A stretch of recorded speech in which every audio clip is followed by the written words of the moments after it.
എല്ലാ ആൾക്കാരും ചോദിക്കുന്ന ഒരു ചോദ്യമുണ്ട്. ഹൃദയത്തിന് എന്തെങ്കിലും പ്രശ്നങ്ങൾ ഉണ്ടായി കഴിഞ്ഞാൽ എന്തൊക്കെ ഭക്ഷണങ്ങൾ കഴിക്കാം, എന്തെല്ലാം എക്സസൈസ് ചെയ്യാം, എത്രത്തോളം ഹാർഡ് വർക്ക് ചെയ്യാം എന്നെല്ലാം. ഇന്നലെ വരെ നോർമലായി നടന്നിരുന്ന ഒരു വ്യക്തി പെട്ടെന്ന് ഒരു അറ്റാക്ക് വരികയും അത് ഹോസ്പിറ്റലിൽ എത്തുകയും ഒന്നെങ്കിൽ മരുന്നുകൊണ്ട് മാത്രം ചികിത്സ നടത്തുകയോ അല്ലെന്നുണ്ടെങ്കിൽ ആൻജിയോപ്ലാസ്റ്റി അല്ലെന്നുണ്ടെങ്കിൽ ബൈപ്പാസ് തുടങ്ങിയിട്ടുള്ള ഒരു ട്രീറ്റ്മെന്റ് കൊണ്ട് ജീവൻ തിരിച്ചു കിട്ടുകയും ചെയ്തു കഴിഞ്ഞാൽ ഇപ്പോൾ രോഗിയെ സംബന്ധിച്ചോളം അവരുടെ ബൈസ്റ്റാൻഡേഴ്സിനെ സംബന്ധിച്ചോളം അതൊരു പുതിയ അനുഭവമായിരിക്കും. അപ്പോ അവർക്ക് എന്തൊക്കെ ഭക്ഷണം കൊടുക്കാം, അവർക്ക് എന്തൊക്കെ എത്രമാത്രം ഹാർഡ് വർക്ക് ചെയ്യാം, എത്രത്തോളം എക്സേർഷൻ ചെയ്യാം എന്നുള്ളതൊക്കെ ആശങ്ക ഉണ്ടാക്കുന്ന ഒരു കാര്യമാണ്.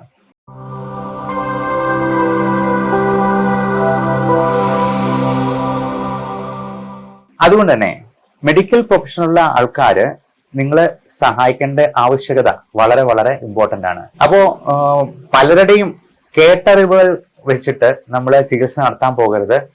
ആവശ്യമില്ലാതെയുള്ള ഉപദേശങ്ങൾ നമ്മൾ സ്വീകരിക്കരുത്.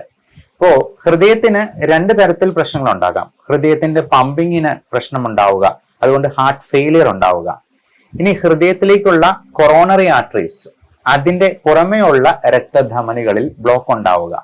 അപ്പോ ഇത്തരത്തിൽ രണ്ട് തരത്തിൽ പ്രശ്നങ്ങൾ ഉണ്ടാകാം. ഇനി ഹൃദയത്തിന്റെ താളത്തിൽ വരുന്ന കാർഡിയക് അറിത്മിയാസ് പോലുള്ള പ്രശ്നങ്ങൾ ഉണ്ടാകാം.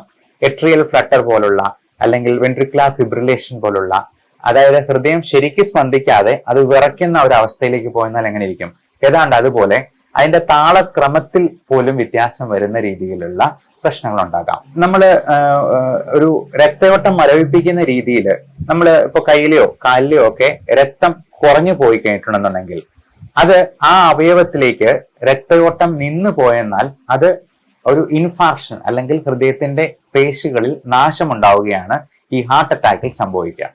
അപ്പോൾ നമ്മൾ കേട്ടിട്ടുണ്ടാവും ഇത്ര പെർസെന്റേജ് ബ്ലോക്ക്, 90% ഒക്കെ ബ്ലോക്ക് വന്നു കഴിഞ്ഞിട്ടുണ്ടെങ്കിൽ ഹൃദയത്തിന്റെ പേശികളിലേക്ക് ബ്ലഡ് സപ്ലൈ ചെയ്യുന്ന ഒരു പ്രധാന രക്തധമനിയാണെന്നുണ്ടെങ്കിൽ അത് തീർച്ചയായിട്ടും ആ കോശങ്ങളുടെ നിർജീവാവസ്ഥയിലേക്ക് അല്ലെങ്കിൽ അതിന്റെ നാശത്തിലേക്ക് നയിക്കുകയും മയോകാർഡിയൽ ഇൻഫാർക്ഷൻ എന്ന് പറയുന്ന ഒരു പ്രശ്നം ഉണ്ടാവാം.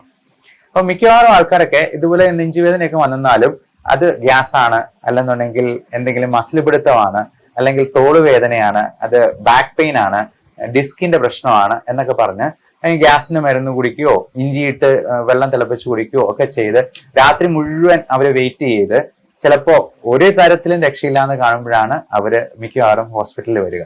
എന്നാൽ നമ്മൾ പ്രത്യേകം ഓർക്കുക, ഇതിനൊരു ഗോൾഡൻ ടൈം പീരീഡ് ഉണ്ട്. നമ്മൾ ഇത്ര മിനിറ്റിനുള്ളിൽ ആശുപത്രിയിൽ എത്തിച്ച് അത് ECG എടുത്ത് നോക്കുക, ട്രോപ്പൈ പോലുള്ള കാർഡിയാക് എൻസൈംസിന്റെ അളവ് നോക്കുക, ആവശ്യമുണ്ടെങ്കിൽ എക്കോ ടെസ്റ്റ് ചെയ്ത് നോക്കുക. ഇനി അതിന്റെ ബ്ലോക്ക് ഉണ്ടോ, എത്ര ശതമാനം ബ്ലോക്ക് ഉണ്ട്, എത്ര നമ്പർ ഓഫ് ബ്ലോക്സ് ഉണ്ട് എന്നെല്ലാം അറിയാനായിട്ടാണ് ആൻജിയോഗ്രാം എന്ന് പറയുന്ന ടെസ്റ്റ് ചെയ്യുന്നത്. അപ്പോൾ തീർച്ചയായിട്ടും ഇന്റർവെൻഷണൽ കാർഡിയോളജി ഡിപ്പാർട്ട്മെന്റ് ഉള്ള ഒരു ഹോസ്പിറ്റലിൽ എത്രയും വേഗം എത്തിക്കുകയും ഈ ടെസ്റ്റുകൾ ചെയ്തു നോക്കുകയും, ഇപ്പൊ നമുക്ക് തുടക്കത്തിൽ ECGയും ട്രോപ്പയും പോലുള്ള ടെസ്റ്റുകൾ ഏതെങ്കിലും ഒരു ഹോസ്പിറ്റലിൽ അടുത്തുള്ള ലാബിലോ പോയി ചെയ്യാവുന്നതാണ്. ഒരു ഡോക്ടറെ കണ്ട് അത് തീരുമാനിച്ചതിന് ശേഷം അങ്ങനെ എന്തെങ്കിലും പ്രശ്നം ഉണ്ടോ എന്ന് നോക്കിയതിന് ശേഷം അതിന് വേണ്ട പരിശോധനകൾ നടത്തി അതിന് ഉടനടി ട്രീറ്റ്മെന്റ് ചെയ്യുന്നാൽ നമുക്ക് ജീവൻ രക്ഷിക്കാൻ കഴിഞ്ഞേക്കും.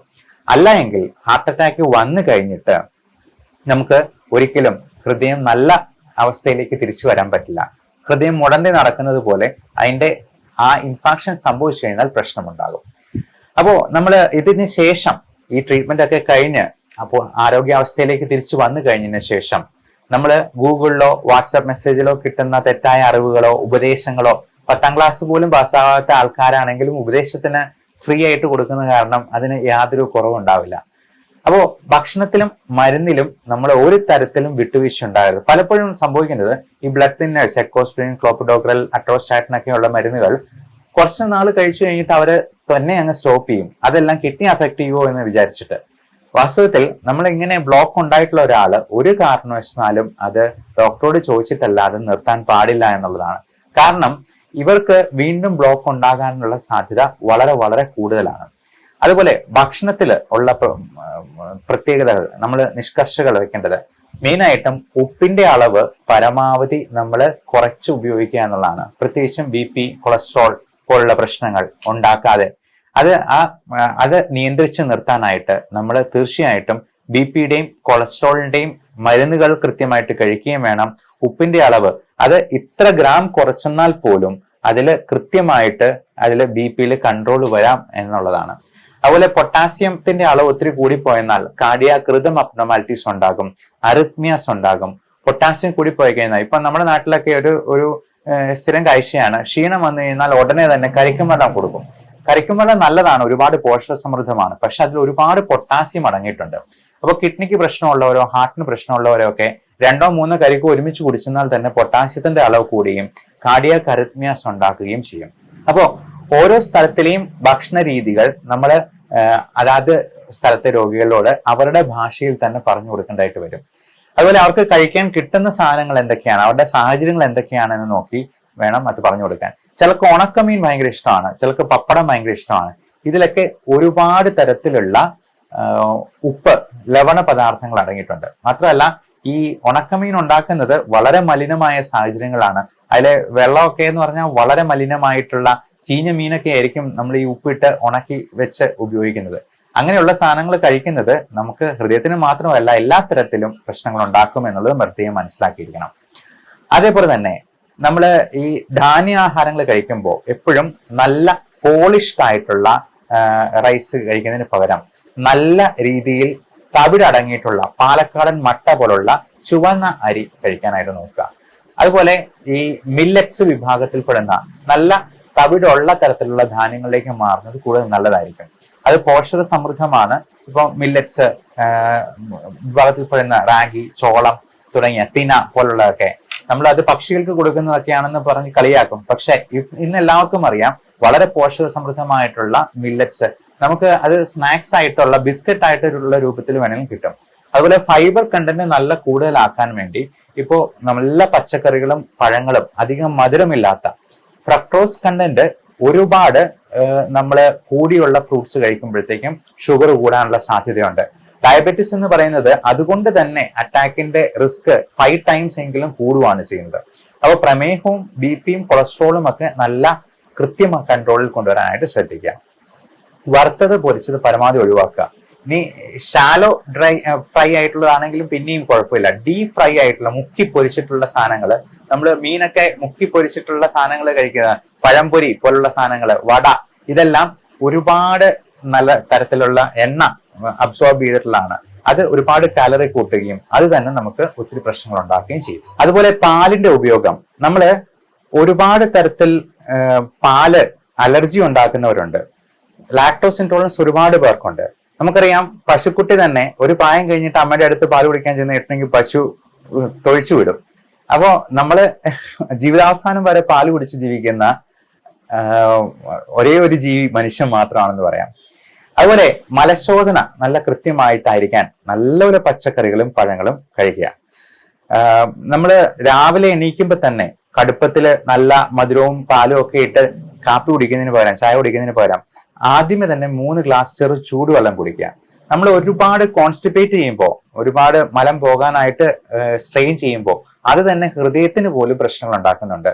അപ്പൊ പലപ്പോഴും നമ്മൾ പറയാ യൂറോപ്യൻ ടോയ്ലറ്റിനേക്കാൾ നല്ലത് ഇന്ത്യൻ ടോയ്ലറ്റ് ആണെന്നുള്ളതാണ്. അല്ലെങ്കിൽ ഇഷ്ടിക വെച്ചിട്ട് കാലൊന്ന് പൊക്കി വെക്കാൻ പാകത്തിന് നമ്മളുള്ള സൗകര്യം പ്രായമായവർക്കൊക്കെ ചെയ്തു കൊടുക്കുക. അതുപോലെ ഈ പ്രായമായവരൊക്കെ ഈ ഹാർട്ടിന് പ്രശ്നമുള്ളവർക്ക്, ഹാർട്ട് ഫെയിലിയർ ഉള്ളവർക്ക് ഒക്കെ കുളിക്കാൻ പോകുമ്പോഴാണെങ്കിലും അതുപോലെ ബാത്റൂമിൽ പോകുമ്പോഴാണെങ്കിലും കുറ്റിയിടാനായിട്ട് ശ്രമിക്കരുത്. കുറ്റിയിടരുത് എന്ന് പ്രത്യേകം പറയുക. അതല്ലാന്നുണ്ടെങ്കിൽ ആരെങ്കിലും സഹായത്തിന് ഒന്ന് മേൽനോട്ടം വഹിക്കാനായിട്ട് കൂടെ ഉണ്ടാവണം. പ്രത്യേകിച്ചും പ്രായമായ ഹാർട്ട് ഫെയിലിയർ ഉള്ള ആൾക്കാർക്ക്, ഹാർട്ടിന്റെ പമ്പിങ് കുറഞ്ഞിട്ടുള്ളവർക്ക് ഒരു മഗ്ഗില് വെള്ളം എടുത്ത് പൊക്കുമ്പോൾ തന്നെ അവർക്ക് ശ്വാസം മുട്ടും. അത് തന്നെ അവരുടെ ഹൃദയത്തിന്റെ പമ്പിങ് കുറഞ്ഞു പോകാനും ശ്വാസകോശത്തിൽ കൂടുതൽ എഡിമ, കാർഡിയോജനിക് പൾമണറി എഡിമ ഉണ്ടാക്കാനായിട്ടും അതിൽ നിന്ന് തന്നെ ആള് ചിലപ്പോൾ പെട്ടെന്ന് താഴെ വീഴാനും അപകടം സംഭവിക്കാനും സാധ്യതയുണ്ട്. അപ്പോൾ ഇങ്ങനെയുള്ളവരൊക്കെ വീണ് ഒന്ന് എല്ല് ഒടിഞ്ഞെന്നാൽ പോലും അത് ബെഡ് റിഡൺ ആയി പോകാനും ബെഡ് സോഴ്സ് ഉണ്ടാകാനും അത് തന്നെ അവരുടെ മരണ കാരണമാകാനും പോലും സാധ്യതയുണ്ട്. അതുകൊണ്ട് പ്രായമായവരൊക്കെ ബാത്റൂമിൽ പോകുമ്പോഴേക്കും നമ്മൾ പിടിച്ചു നിൽക്കാനായിട്ട് നല്ല ഒരു സ്റ്റാൻഡ് അല്ലെന്നുണ്ടെങ്കിൽ കൈപ്പിടി കൊടുക്കുക. അതേപോലെ നല്ല ഗ്രിപ്പുള്ള തറ, ടൈൽസ്, ഈ മിനി പൊക്കം ഉള്ള സാധനങ്ങൾ ഉപയോഗിക്കാതെ അങ്ങനെയുള്ളവർക്ക് പ്രത്യേകമായിട്ടുള്ള ഗ്രിപ്പുള്ള ഷീറ്റ് ഇട്ട് കൊടുക്കുകയോ ആരെങ്കിലും അതിനെ സഹായിക്കുകയോ ചെയ്യേണ്ടത് വളരെ വളരെ അത്യാവശ്യമാണ്.